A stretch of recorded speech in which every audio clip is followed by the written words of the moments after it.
खरं तर मराठी माणसाचं स्वप्न आज खरं तर या ठिकाणी पूर्ण होतंय। ज्या पद्धतीने माननीय राजसाहेब माननीय उद्धव साहेब एकत्र यावेत म्हणून प्रत्येक महाराष्ट्रात राहणाऱ्या नागरिकाचं मत होतं आणि आम्ही ज्या ज्या वेळेस लोकांमध्ये जात होतो लोकांचं म्हणणं होतं दोन्ही भावांनी एकत्र यावं आणि आज खरं तर तो आनंदाचा क्षण या ठिकाणी आज येतोय। आज दुपारी युतीची घोषणा होती। खरं तर महाराष्ट्रभर जल्लोष होणार आहे, मराठी माणसामध्ये आनंद होणार आहे। त्यामुळं येणाऱ्या काळामध्ये दोन्ही पक्षाचे खूप चांगले दिवस येतील। महापालिकांच्या निवडणुका होत आहेत, किती फरक पडेल महाराष्ट्रात? खूप फरक पडेल।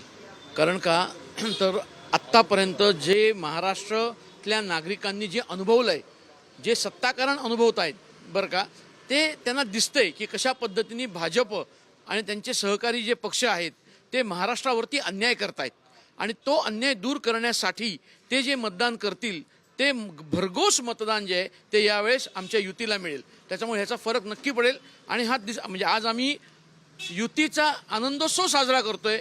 मी तुम्हाला नक्की सांगतो निवडणुकीच्या निकालानंतर आम्ही विजयोत्सव साजरा करू।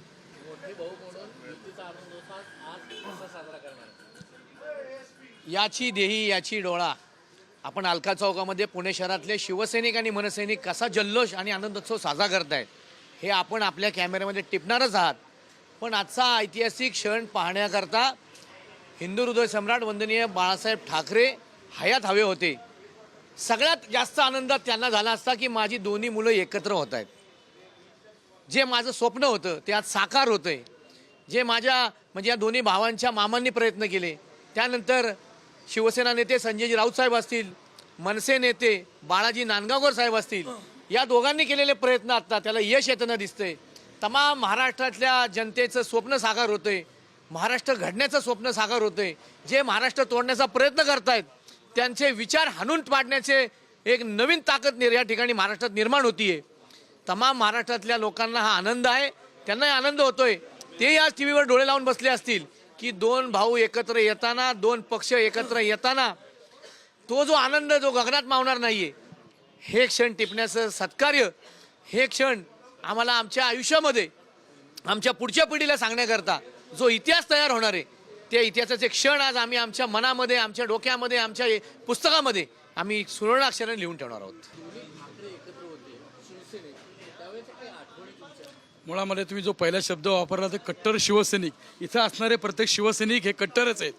कारण शेवटी कट्टर शिवसैनिकांना दोन्ही ठाकरे बंधू एकत्र येणं हा सगळ्यात मोठा आनंदाचा दिवस आहे।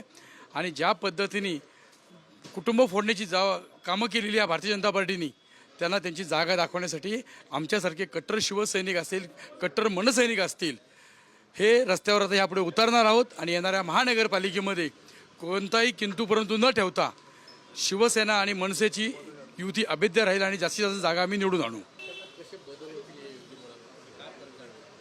महाराष्ट्राच्या राजकारणाचा आपण विचार केला तर अनेक वर्ष मराठी आणि ठाकरे हे समीकरण अभेद्य आहे। म्हणजे आपण बघितलं असेल प्रबोधनकार ठाकरे ज्यांनी संयुक्त महाराष्ट्र चळवळीत अतिशय त्यांचा सक्रिय सहभाग होता। त्यानंतर वंदनीय बाळासाहेब ठाकरेंनी मराठी माणसासाठी शिवसेनेची स्थापना केली। त्यामुळं मराठी आणि ठाकरे हे समीकरण अभेद्य आहे। आता तुम्ही जर का मुंबई आणि महाराष्ट्रातली परिस्थिती बघितली तर ज्या पद्धतीने मराठी माणसावर अन्याय होतोय, मराठी माणसाला हद्दपार करण्याचे प्रयत्न होत आहेत। म्हणजे दादरच्या कबूतरखान्याचा विषय असू द्यात किंवा हिंदी सक्तीचा विषय असू द्यात, अशा माध्यमातून मराठी माणसाला आव्हान देण्याचा प्रयत्न होतोय। अशा परिस्थितीमध्ये हे जे दोन पक्ष आहेत जे मराठी माणसासाठी, मराठी अस्मितेसाठी स्थापन झालेत, ते पक्ष ज्यावेळेस मराठी माणसावर अन्याय होतोय त्यावेळेस जर दोन एकत्र येऊन जर या गोष्टींना आळा बसवण्याचा प्रयत्न करत असतील तर याचा अतिशय दूरगामी मोठा परिणाम महाराष्ट्राच्या राजकारणावर होईल। आणि जे मराठी द्वेष्टे लोक आहेत, मराठीला विरोध करणारे, मराठी माणसाला त्रास देणारे विरोध करणारे लोक आहेत, अशा सगळ्या लोकांना पळता भुई थोडी होईल या दोन पक्षांच्या माध्यमातून।